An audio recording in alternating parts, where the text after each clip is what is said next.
जी नमस्कार दोस्तों, स्वागत है आप सभी का हमारे YouTube चैनल पर। आज के इस वीडियो में हम लोग चर्चा करने वाले हैं अम्ल क्या होता है, सारक क्या होता है और लवण क्या होता है। हम लोग पढ़ रहे हैं लेसन नंबर 2। सबसे पहले हम लोग लेसन को छोटे छोटे पार्टों में बढ़िया तरीके से समझेंगे और उसके बाद में पूरे लेसन का एक साथ में रिवीजन करेंगे। तो आज के इस वीडियो में, इस क्लास में हम लोग चर्चा करेंगे।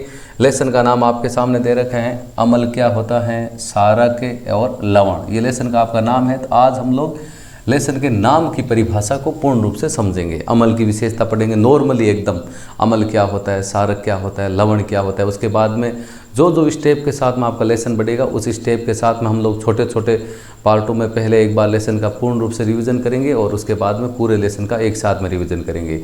इस वीडियो में अम्ल के बारे में पढ़ेंगे, सारक के बारे में पढ़ेंगे और लवण क्या होता है उसके बारे में पढ़ेंगे। और उसके बाद में आगे आगे जैसे जैसे आपके टॉपिक आएंगे उसके अनुसार हम लोग चर्चा करेंगे। सबसे पहले बात करते हैं लेसन का नाम, अम्ल क्या होता है। अम्ल की यदि नॉर्मल परिभाषा बात करें, अम्ल आपका स्वाद में खट्टा होता है, पहली विशेषता हो गई।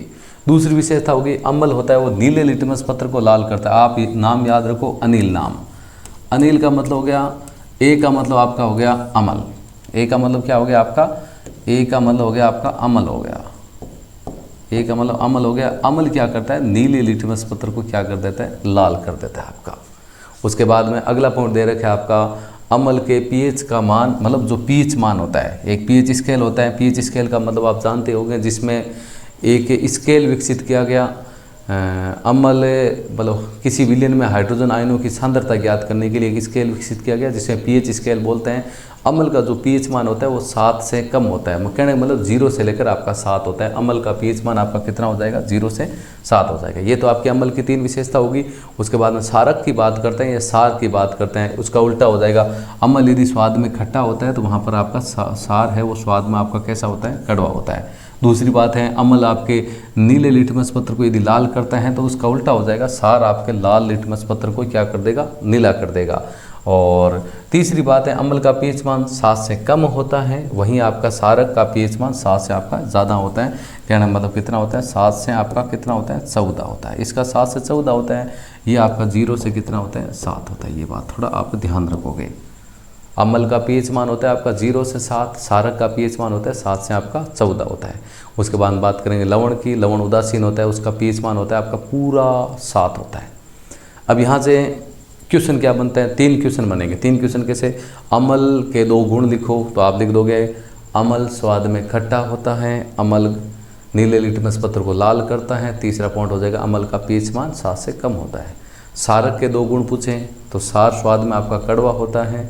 दूसरी बात, सार लाल लिटमस पत्र को उल्टा कर देगा, नीला कर देगा। और तीसरा पीएच मान 7 से 14 होता है या 7 से अधिक होता है। उदाहरण के रूप में बात करें अम्ल में, भाई एसिटिक अम्ल हो गया, कार्बोनिक अम्ल हो गया, नाइट्रिक अम्ल हो गया, सल्फ्यूरिक अम्ल हो गया, हाइड्रोक्लोरिक अम्ल हो गया। उसमें उदाहरण हो जाएंगे आपके हाइड्रोक्लोरिक अम्ल, सल्फ्यूरिक अम्ल, नाइट्रिक अम्ल, कौन से भी अम्ल है जो आपको लैक्टिक अम्ल, अम्ल का नाम आए, एसिटिक अम्ल, जिस अम्ल का नाम लिखना चाहे वो लिख सकते हैं। सारक में जो calcium hydroxide, magnesium hydroxide, ammonium hydroxide, जो आपको बेटर लगे वो एग्जाम्पल के रूप में लिख सकते हैं। इसके बाद में अगला क्वेश्चन आपका ऐसे बन सकता है कि आपको यदि ऐसे पूछे भाई अम्ल और सार में 2 अंतर लिखो, तो आपको यही लिखना है। मैं ये बता देता हूँ, अम्ल और सारक में यदि आपको अंतर पूछें तो ये पॉइंट लिखना है आपको। इधर अम्ल वाले पॉइंट लिख देंगे, इधर में आपके सारक वाले पॉइंट लिख देंगे। पहले इनके पॉइंट लिख देंगे, चौथा पॉइंट यदि आप बनाना चाहते हो तो उनके एग्जाम्पल उदाहरण लिख दोगे। जैसे अम्ल में एसिटिक अम्ल, लैक्टिक अम्ल लिख देंगे। सारक में आपका कैल्शियम हाइड्रोक्साइड, मैग्नीशियम हाइड्रोक्साइड, कुछ भी लिख दो, आपका एक ही बात है आपकी। अम्ल और सारक में अंतर कैसे लिखेंगे, अम्ल स्वाद में खट्टा होता है, सारक स्वाद में कड़वा होता है। अम्ल नीले लिटमस पत्र को लाल करता है, सारक लाल को नीला करता है। इसका पीएच मान 7 से कम होता है, इसका पीएच मान 7 से ज़्यादा होता है। एग्जाम्पल में लैक्टिक अम्ल, एसिटिक अम्ल, इसमें आप लिख दोगे sodium hydroxide, potassium hydroxide, calcium hydroxide, जो आपको बेटर लगे वो आप लिख सकते हो।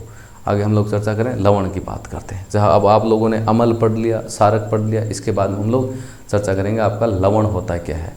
तो यहाँ पर लवण की परिभाषा दे रखी है कि अम्ल और सारक आपस में मिलकर एक तो लवण बनाते हैं, उसके साथ में और क्या बनाते हैं, जल का निर्माण होता है। अम्ल की विशेषता आपने पढ़ ली, सारक की विशेषता आपने पढ़ ली। अब हम लोगों को लवण की विशेषता पढ़नी है। तो लवण होता है क्या है, अम्ल और सारक दोनों को आपस में जोड़ दो, ऐड कर दो। ऐड करेंगे तो आपका लवण और जल बन जाएगा और वही आपकी अभिक्रिया होगी। यहाँ पर आपका दे रखा है अम्ल प्लस सारक, और आगे आपका दे रखा है लवण प्लस आपका क्या दे रखा है, जल दे रखा है। एग्जाम्पल उदाहरण भी आपका ले रखा है HCl प्लस NOH, आगे NaCl प्लस H2O। अभी की रखी कैसे मैं आपको बताता हूँ। जैसे इस HCl को लिया है और उसके साथ में आपका दूसरा क्या लिया, NaOH लिया। मैं आपको बता देता हूँ ये टूटता किस प्रकार, ऐसे टूटेगा।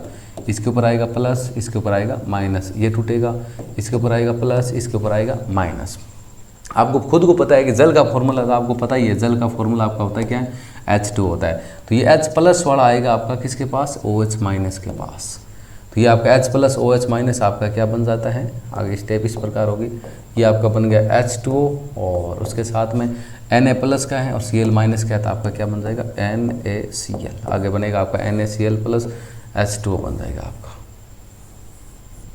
यही हम लोगों ने लिखा है, अम्ल प्लस सारक, लवण प्लस जल। एक प्रकार से इसको उदासीनीकरण अभिक्रिया भी कहते हैं।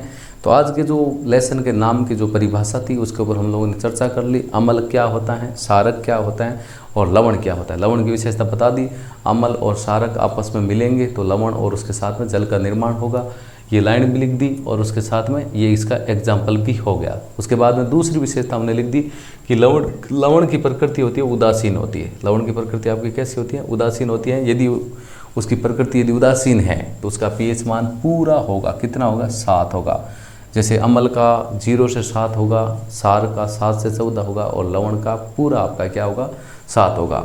इसके बाद आगे दे रखे आपका सूचक, जिसके बारे में हम लोग आगे चर्चा करेंगे। भाई सूचक परिभाषा यहाँ पर दे रखी है आपका, वह पदार्थ जो किसी पदार्थ की अम्लीय और सारक की प्रकृति को प्रदर्शित करता है।